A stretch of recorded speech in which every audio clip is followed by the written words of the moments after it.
All right. Welcome to our very first video lecture of sorts. There will be one of these for each chapter uh, of Jane Smiley's book that we're reading in this course. And this one will cover both the introduction and chapter one. And I also just a couple things to say about the function and content of these videos. So this one will be a little bit longer, perhaps, than some of the other ones. So I just want to begin by saying, if you should, in theory, read the assigned material first, make your initial appropriate posts on our discussion boards first before watching these videos. The goal of the videos is to kind of illuminate what, from my perspectives, are some of the highlights of the content. Not to replace you reading that content. So if you have not looked at the introduction in chapter one, pause this video, go do that reading, and then come back. I obviously can't exactly police whether you do that, but I think you're going to get the most out of the whole course, but especially the engagement with Jane Smiley's book if you do things that way. So I can't make you do things that way, but I'm going to strongly suggest that you do them that way.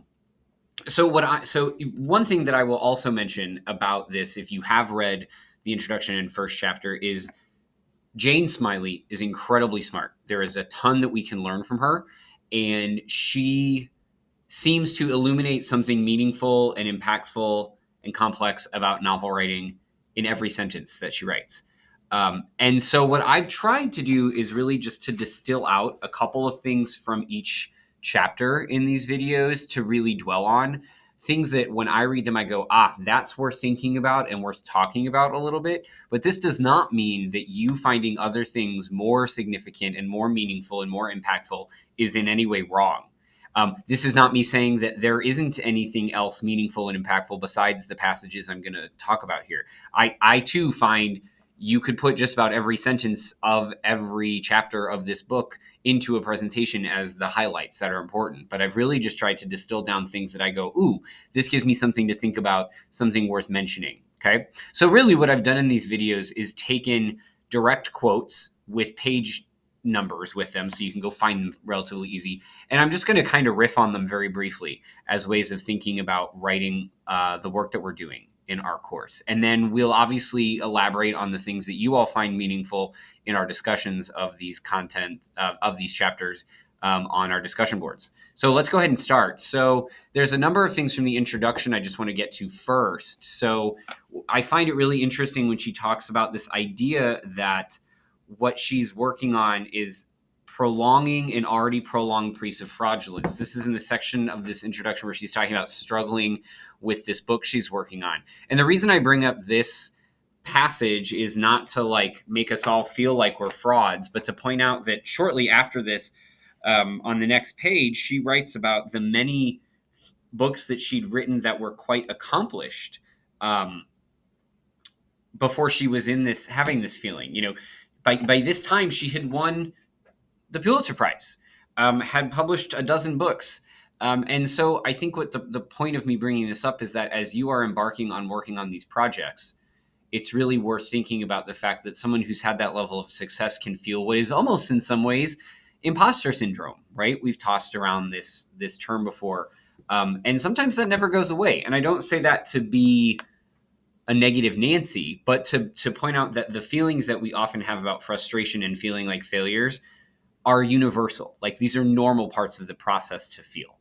And similarly, I think these are related to this next passage that I pulled from page 6, where she's talking about Charles Dickens, who she loves, that Dickens was his own best audience. And when I have taught our orientation course, we talk about audience. And of course, thinking about who your audience is long-term very important, but you should be your best audience. You should be the person for whom you are writing, regardless of the way in which you are writing. You should be writing for yourself, first and foremost, because if you don't love what you're doing, other readers are not going to love what you're doing either. So I think that's really worth keeping in mind. The other thing that I really love here on page 7 is this notion of I did not begin she writes them, but I did not begin my novels by thinking I had a good subject for a novel. I began them by thinking that I had discovered important truths about the world that required communication. So I really think about, as you are coming up with projects, is we're all speaking to something when we write a story, right? The best stories are speaking to something about being a human being. And I think that's the important truths that require communication that she's talking about. So we always want to be thinking about and cognizant of what is it that we think is the important truth that we want to explore in the things that we write. And she goes into much greater detail about some of the things that she was thinking about. And I think just being inspired by not to try to write about those same truths as her, but to be thinking about what your truths are that you are trying to communicate, that need to be communicated through the story you and you alone can tell. And then the last thing from the introduction, I just really quite love this. The first and the last rules of writing were get on with it. Numerous writers have talked about the concern and issue of things like writer's block and this notion that writer's block doesn't actually exist. I'm in that camp as well. There is simply having to push through and to put words on the page. Get on with it, right? No one can write a novel by never, ever writing. And so I think it's really important and worthwhile for us to constantly be doing it, just doing the work of putting the words on the page. Whether we like the words or not, we will eventually get there. So always remember that that is the most important piece to writing a novel, is to write. And whether it's any good from the get-go or not, it'll get there eventually. Okay, so I think that that's such good advice to heed. Okay, so let's now turn to chapter 1. I love this definition that she has for a novel. I don't know that I've ever read a better, just all-encompassing and truthful definition of what a novel is than a novel is a lengthy, written prose narrative with a protagonist. The only thing that I would add that she does not include here is that it's fictional. I hear the phrase fiction novel all the time, and it makes my skin crawl. Anything that is novel is fiction. So if you can eliminate fiction novel out of your vocabulary, that will do you some serious favors. She goes on at length about how each of these pieces make up the novel. And I'm kind of going to let a lot of what she has to say speak for itself, where she dives into why lengthy, why written, why prose, why narrative, a lot of stuff with the protagonist. But I'm going to hit up on a couple of the things that she talks about here. Starting on page 17, 2 things. 1, it is not only that the novel was invented to tell a lengthy and complicated story that could not be told in any other way, it is also that without the spine of narrative logic and suspense, it cannot be sufficiently organized to be understandable by the reader. And so this is all to speak to that S-word structure, right? This idea of narrative logic, the thing that is pulling us along. One other text that you either have maybe already stumbled upon in our course or maybe not that I make reference to is the book Save the Cat Writes a Novel, with some things about structure and narrative logic and the way that we tell stories. And so the thing to think about here is how do we organize our thoughts on the page in such a way that becomes understandable to the reader.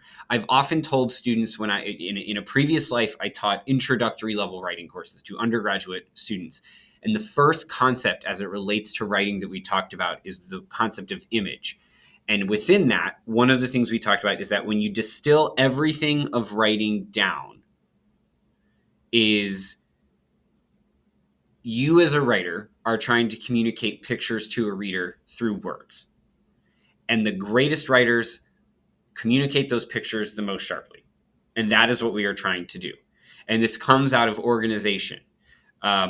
This comes out of this next sentence, the very before and after qualities of written sentences imply, mimic, and require the passage of time. That we are showing things happening on the page, movement, action, thought, speech. That these things have to happen with some cohesive situational order in order for the story we are trying to tell to be communicated meaningfully. Okay, let's turn next to the next thing that I wanted to talk about is she talks about voice in a really compelling way here. So I'm just going to grab these two passages here. In every novel, some voice is telling the story. Some narrators offend, Some narrators appeal, but all narrators are present. The author, but not the author. The protagonist, but not the protagonist. An intermediary that author and reader must deal with. So, we're not necessarily going to break down every single component of writing in this course, or at least not in this particular video or in any given video, but really thinking about what is the voice of this story, who is telling it, whether it's a first person narrator who is a character, whether it's a third person sort of narrative voice that's on one or more characters' shoulders. You have to think about why this voice, how this voice, who this voice, why you've chosen that voice to tell that story. And then we have this P word, the protagonist, that I think she says a couple of really valuable things here. This starts the section on page 19. When the protagonist enters, a novel becomes specific and even peculiar and loses the generality that the other four elements seem to offer. So this is where really your novel stands apart from every other novel, is that protagonist, right? When you think back to our four other fundamentals, well, lengthy. Okay, there are novels that are similar or exact lengths as others. Written. All novels are written, so yours is not going to be unique in that way. Prose. Pretty much every novel, although you can have novels in verse these days, but we're going to ignore that. All novels are in prose. There is a narrative, right? There is some kind of story. Now, the sequence of events may be different, and what that narrative looks like might differ from person to person, writer to writer, but it's still there. And there are going to be narratives that yours is very much like. But that very particular main character, that protagonist, is sharply and specifically yours. So this is where you make your unique story, is through that person who is the main character, who is being spotlit. And then I find this a really interesting concept she talks about on page 21 when we talk about the sort of prose extending itself. As narrative elaborates and prose extends itself, the connection of the protagonist and his story, or her story, or their story, to literal truth becomes more and more tenuous. And she says some really interesting things here about sort of, as we rework quote unquote history, as we tell a specific character's story, the idea that it is literal truth or can be tied to literal truth becomes more and more difficult to claim.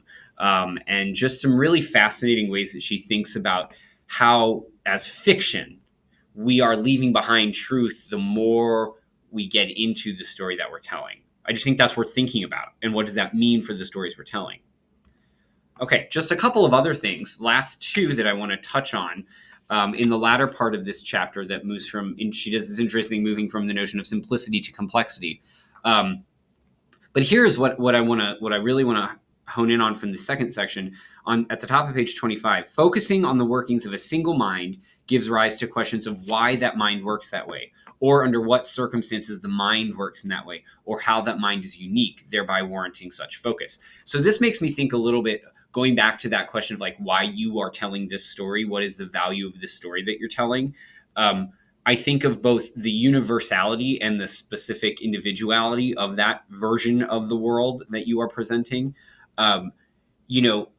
This goes to one of the questions that I think is really important that you might keep in mind, is that every story, to me at least, is in some way tapping into trying to explore the question of what does it mean to be a human being, and that is filtered through individual experiences, right? So why this person experiences the world in this way has a lot to do with who they are, but what does it mean to be a person, right?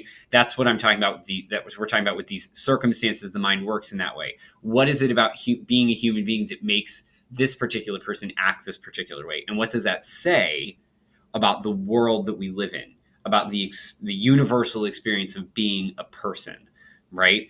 But also, why, as a writer, are you choosing these particular moments and these particular events as they relate to this particular person? And that is where a story will flourish. And then the other thing just to keep in mind and to think about, I love what she says here, again, thinking about who your protagonist is here, that regardless of all of the other things that you do with your protagonist, the way to which they are integrated into a group or otherwise, this is kind of at the tail end of that conversation, is the protagonist must contrast to those around him to be the protagonist. This means that his fate sets him apart, happy or sad. So you want to think about, as you are developing your story, developing your characters, in particular your main character, your protagonist, how do they differ or get set off from the rest of the world and the rest of the people in it? Because I think that is going to really set your story apart. So those are the big things that I glommed onto in this chapter. I'll be really curious to see what you all want to spotlight and what thoughts we have and how this chapter might illuminate your own projects going forward. Okay,